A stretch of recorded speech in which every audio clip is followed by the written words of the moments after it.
The Ice Man. Confessions of a Mafia Contract Killer by Philip Carlo. Narrated by Michael Prichard. Copyright 2006 by Philip Carlo.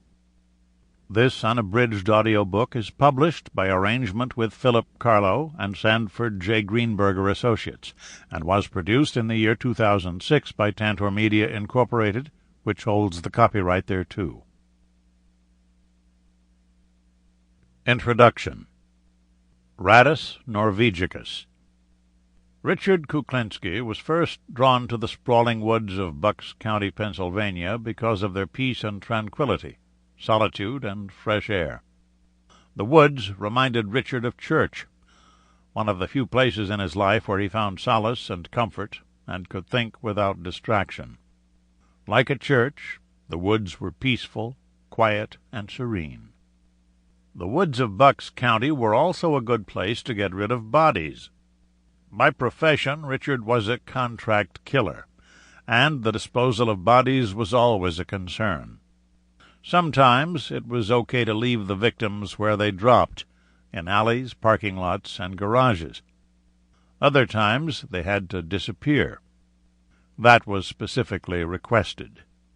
One time Richard left a victim in an ice-cold well for nearly 2 years, preserving the corpse, purposely seeking to confuse the authorities as to the accurate time of death, thus earning his eventual moniker, Ice Man.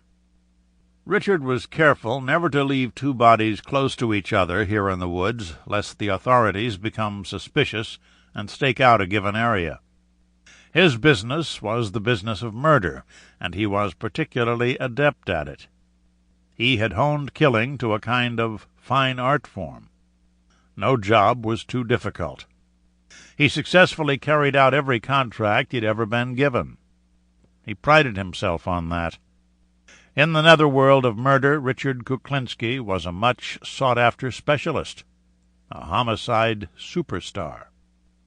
Richard was unique in that he filled murder contracts for all 5 New York crime families, as well as the 2 New Jersey mob families, the Pontes and the notorious De Cavalcantes. It was now mid-August of 1972, and the woods were thick with lush green vegetation. As Richard moved in the quiet shade of elm, maple, pine, and tall, elegant poplar trees, he carried a double-barrel Browning shotgun with fancy engraving on the stock. The weapon, in Richard's enormous hands, seemed like a child's toy. Richard very much enjoyed this kind of cat-and-mouse game he had invented, sneaking up on unsuspecting animals and shooting them before they knew he was there.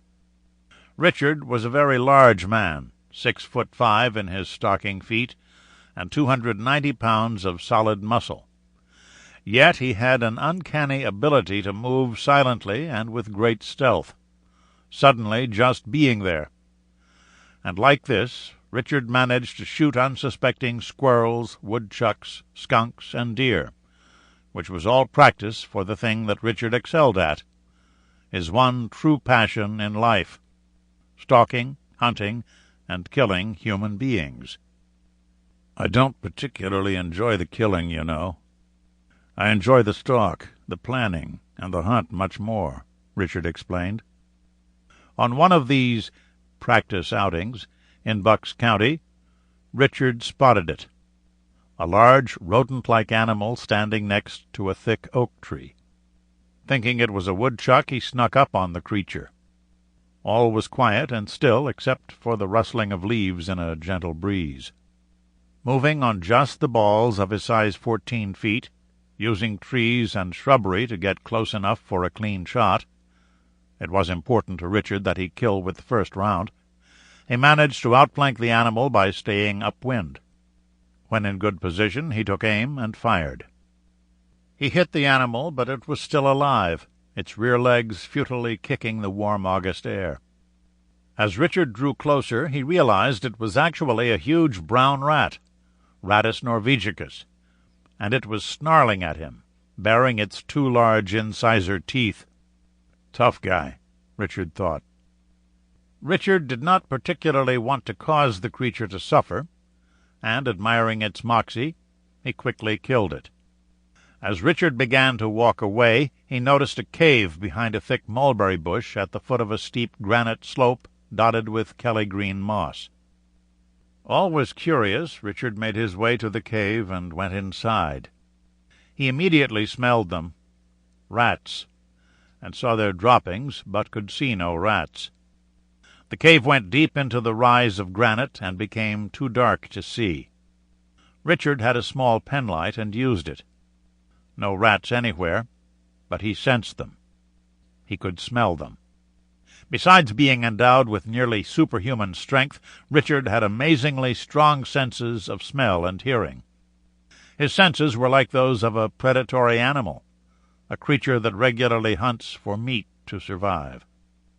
He left the cave and slowly made his way back to his car, thinking about the huge brown rat, a diabolical idea coming to him. He slid his shotgun into its fleece-lined leather case and put it into the trunk of his car. He didn't want his wife or children to see it.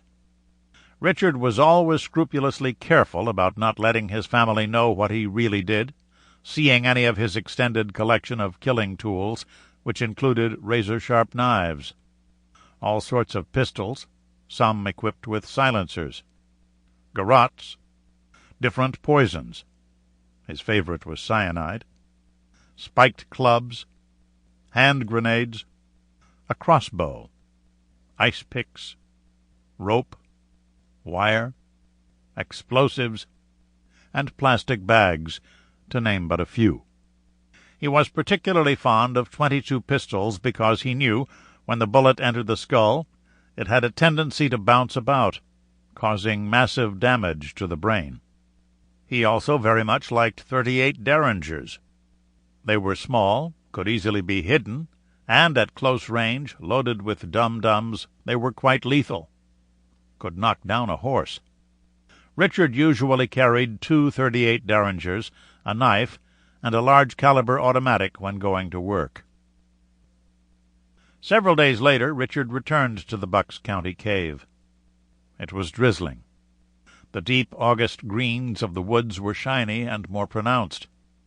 Richard again had his shotgun with him. He also carried a brown paper bag containing 2 pounds of ground chuck. As he reached the darkened cave mouth, he saw hundreds of rat footprints in the wet soil. He took 15 or so steps into the cave. The musky, fetid stink of the rats came to him. He put down the meat and left. When Richard returned the next day, all the meat was gone. He smiled. Knowing rats were scavengers and would eat anything, Richard wondered if they would actually eat a human being. He wondered if he could make them unwitting accomplices in torture and murder. Curious, Richard got back into his Lincoln and returned to New Jersey. He lived with his wife, Barbara, and their 3 children in a split-level cedar house at 169 Sunset Street in the town of Dumont. It was a nice upper-middle-class neighborhood, a good place to bring up children. Here everyone knew his neighbors. People said good morning and good evening, and really meant it. Barbara was a tall, attractive woman of Italian descent. She had a natural air of style and elegance about her. Even in old jeans and a baggy sweatshirt, Barbara appeared carefully put together, comfortable in her own skin. She had particularly long legs, was thin, and had curves in all the right places. She did not appear to have given birth to 3 children, 2 girls, Marek and Chris, who were now 8 and 7, respectively, and a son, 3-year-old Dwayne. Barbara had lost 2 children while still pregnant because of physical abuse she suffered at Richard's enormous hands. Barbara recently explained. When Richard lost his temper, he was like a bull in a china shop. Anything could break. Nothing had value. He could be the sweetest, most considerate man one moment, or the meanest son of a bitch on the face of the earth whose cruelty knew no bounds in the next. When Richard arrived home that day, Barbara was preparing dinner. She never knew what kind of mood he'd be in when he walked in the house, and always greeted him with a kind of wary trepidation. She did not smile until he smiled. He smiled now and kissed her and the children hello. She immediately knew he was not in a bad mood. Barbara was married to two different men, the good Richard and the bad Richard, as she had come to think of them. Thankfully, now he was the good Richard. After washing up, Richard assembled a red fire truck for Duane, patiently sitting on the floor with his boy and the toy and a screwdriver. Barbara tried her best to shelter Duane from the bad Richard. Just about every weekend she sent him off to her mother's home to keep him out of harm's way, and she was quick to ferret Duane out of the house if she saw Richard's mood changing, his lips tightening against his teeth, his face paling. Whenever he made a soft clicking sound out of the left side of his mouth, they all knew it was time to run. That sound was like an air raid siren warning of attack. Richard's daughter Merrick was his favorite. She had had a failing kidney since she was a very young child, often had to be hospitalized, and had undergone several operations. Richard was always there for her by the side of her bed, holding her hand, stroking her head. He could not have been more caring and attentive, Barbara said. Merrick never held anything her father did against him. The beatings he gave Barbara, the furniture he broke, the toys he tore apart, the cups and keepsakes smashed, all was forgiven. None of it was his fault. He couldn't help himself. He just couldn't control his anger, he had explained to Merrick. Only Merrick. And she believed him. He was her daddy. She would love him deeply and profoundly, no matter what. However, daughter Chris remembered and held all her father's outbursts against him, particularly how he abused her mother. Chris, too, loved her father. He was the only dad she had ever known, and when he was nice, he was truly golden. But she hated the man her father became when he flew into one of his irrational rages. No matter how mad Richard became, though, he never hit either of his daughters or Duane. If, Barbara explained, he ever laid a finger on any of my children, I would have found a way to kill him. And he knew it. Still, Barbara did not take into account, or perhaps just could not accept, the realities of the psychological damage Richard's outbursts were causing her girls deep inside. Both Chris and Merrick had golden blonde hair and sweetheart-shaped faces, the best features of both their parents. Chris had light blue eyes. Merrick's were honey-colored. They were both particularly attractive, with Richard's wide Slavic cheekbones, Barbara's long, perfectly straight nose and strong jawline, and the fair skin of the Polish. They looked so much alike that people often mistook them for twins. Barbara enjoyed buying them twin outfits, always two of everything. In most family pictures the girls are dressed alike, and there is a discernible sadness behind the smiles for the camera. The girls attended parochial school and were shy and polite, perfect little ladies. Warm and giving and quick to smile, they both made friends easily. Chris and Merrick were now helping their mom set the table. The family soon sat down for dinner, roasted chicken and potatoes, one of Richard's favorite meals. To an outsider, they seemed perfectly normal, a well-adjusted, happy family. In truth, however, the man sitting at the head of the table, patiently slicing the roasted chicken, lovingly doling out preferred pieces, was America's most prolific contract killer. The contract came down in the first week of September. The Mark had to suffer. That was the order. If he did suffer, the price would be doubled, the client said, from $10,000 to $20,000 cash money. The Mark lived in Nutley, New Jersey, in a fancy house with a curved driveway and elegant white pillars on either side of a large mahogany door with a big brass knocker in the shape of a ram's head. Richard didn't know anything about the Mark other than that he had to suffer before he died. Richard preferred it that way. The less he knew about the Mark, the better.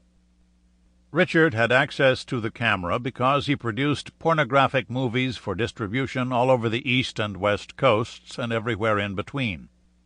Richard's partner, the man who fronted Richard the money to start the production company, was the infamous Roy DeMeo, a psychopathic soldier attached to the Gambino family. DeMeo was an excellent money-maker. He dealt in stolen cars, drugs, shylocking, pornography, and murder. He ran the most brutal, feared crew of killers organized crime ever knew. They were responsible for literally hundreds of murders. His immediate boss, his captain, was Nino Gaggi, who reported directly to Paul Castellano, the recently appointed head of the Gambino crime family, the largest, most successful crime family in New York's rough-and-tumble history. Castellano had inherited the mantle from a genuine organized crime legend, his brother-in-law, Carlo Gambino himself. The camera, gray duct tape, and handcuffs needed for what Richard had in mind were in his trunk. Richard knew the Mark left for work every day at 10 a.m. He had carefully plotted the Mark's route to work and planned to snatch him at a desolate corner where there was a stop sign, where he had to stop to make a turn. Richard preferred not to work in broad daylight, but he'd do whatever the job called for. And he knew people tended to be less defensive in the light of day, a natural element he repeatedly exploited. When the Mark came down the road toward the stop sign, Richard was there, innocently standing next to his car, its hood and trunk open, emergency lights blinking, a pleasant smile about his handsome face. He had a .357 Magnum in his hand, which was hidden in his coat pocket. Richard flagged the man down. As the Mark reached the corner, Richard made sure to approach him on the driver's side. Somewhat annoyed, the Mark rolled down the window. "Yeah?" he demanded. "Thanks for stopping, pal," Richard began. And in the next instant, really just the bat of an eye, Richard pressed the thick, blue-black .357 to the man's head, while with his other hand he quickly snatched the car keys from the ignition, done so quick it was like a magic trick. "What the fuck?" the man exclaimed. He was a large, heavy-set individual with a huge round face, several double chins, a bald head. Richard opened the door, pulled him out, and keeping the gun in his side, quickly made him get in the open trunk of Richard's car. "I'll pay you. I'll give you—" "Shut up." Richard stopped him, cuffed his hands behind his back, and taped his mouth shut. "Make any noise and I'll kill you," Richard said in a practiced modulation that was a chilling thing to hear, like the growl of a nearby hungry lion. Richard closed the trunk and hood of his car, got into it, and slowly pulled away. In a matter of seconds he had snatched the Mark without anyone seeing him. The first aspect of the job was done. By now the leaves of the trees in Bucks County had taken on colors, bright reds, hot oranges, bold yellows. Slowly falling leaves seemed like multicolored butterflies on the first days of spring. Richard parked his car in a remote spot. He pulled the Mark from the trunk and led him to the cave he'd found, and located the spot where he had laid out the meat. He made the Mark lie down here and carefully wrapped duct tape around his ankles and legs and arms, tightly bound him as a diligent spider wraps silk around its prey. The man's panic-stricken eyes bulged out of his large round face. He desperately tried to talk, to offer Richard all the money he had, anything he wanted, but the gray duct tape held tight, and only panicky mumbled grunts came from him. What he wanted to say Richard had heard many times over. They were words he had become deaf to. Richard had no remorse, no conscience, no compassion. He was doing a job, and none of those feelings even remotely came into play. Richard calmly went back to his car. He retrieved the camera and tripod, and a light and a motion detector that would trigger both the light and camera when the rats came out. Richard carefully set up the camera, the light, and motion detector just so. Satisfied, he cut the man's clothes off. He had dirtied himself, and left him there like that. As Richard made his way back down the hill to his car, he was curious, even a bit amused, to see what would happen. Would the rats, in fact, eat a man while he was still alive? Curious also to see his own reaction to such a thing. Richard often wondered why he could be so cold-blooded. Was he born that way, or made that way? Was it nature or nurture that made him the remorseless monster he'd become? It was a question he'd been asking himself for many years now, since he was a young boy. Today Richard had promised to take his daughters, Merrick and Chris, to Lobel's, a specialty shop that sold parochial school uniforms. Barbara was feeling a bit under the weather and didn't go.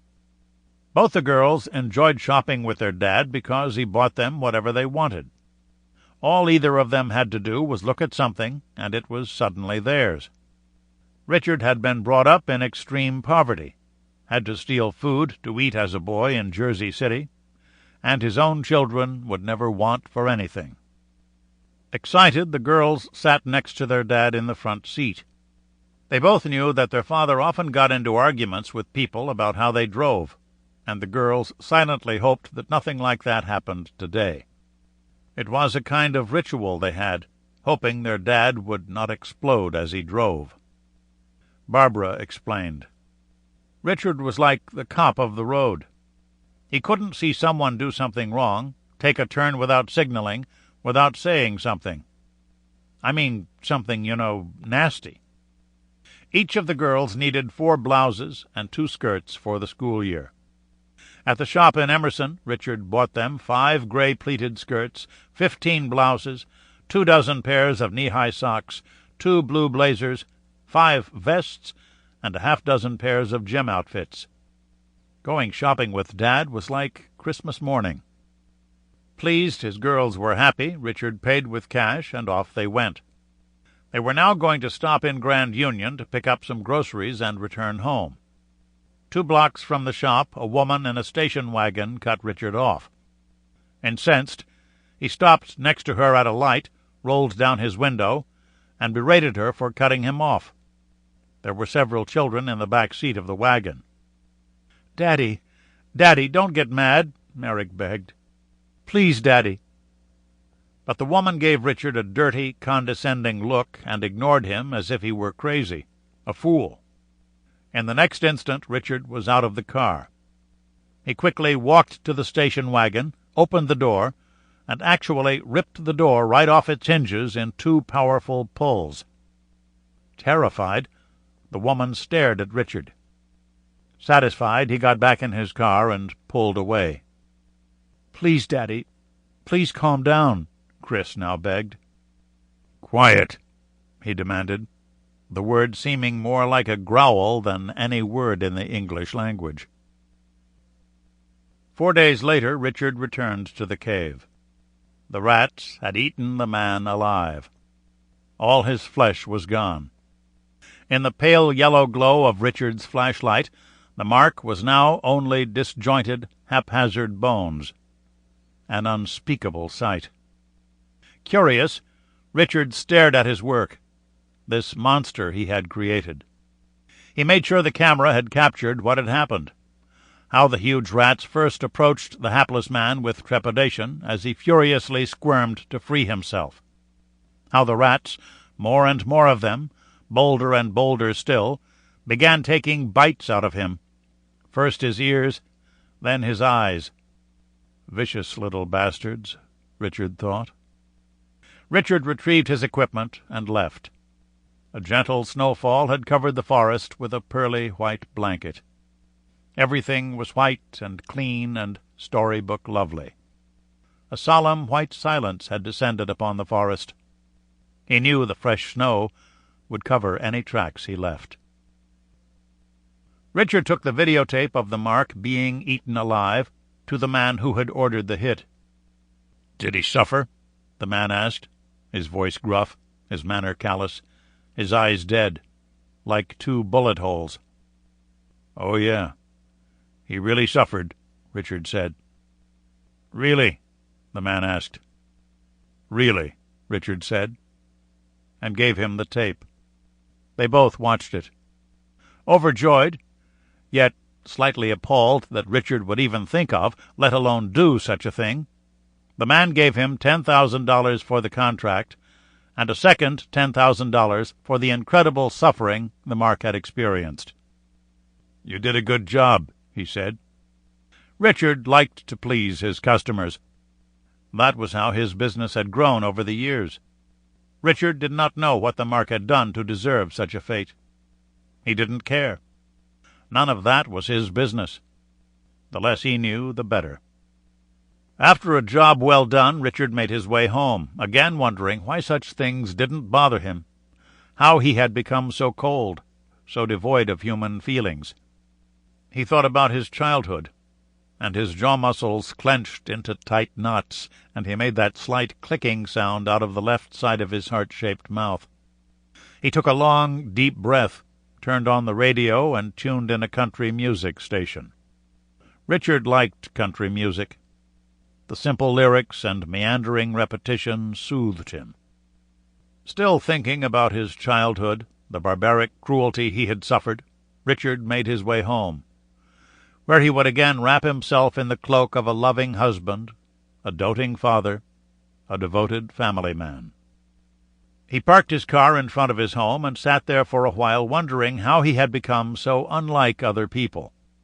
With these thoughts filling his enormous head, Richard slowly stepped from his car and made his way inside, walking with his quiet, cat-like gait, like a heavyweight prize-fighter in his prime. Part 1. Birth of the Grim Reaper. Chapter 1. Mortal Sin Indeed. At the turn of the 20th century, Jersey City, New Jersey, the place where Richard Kuklinski was born and raised, was a bustling Polish enclave. Because of its many Polish Catholic churches and an abundance of blue-collar work, Polish immigrants flocked to Jersey City in large numbers. The Lackawanna, Erie, Pennsylvania, and Central Railroad companies all had bases in Jersey City. Trains from across the United States brought all kinds of produce to the east coast of America, and this was the final stop. Sprawling rail yards filled the area. Rail tracks ran on just about every other street.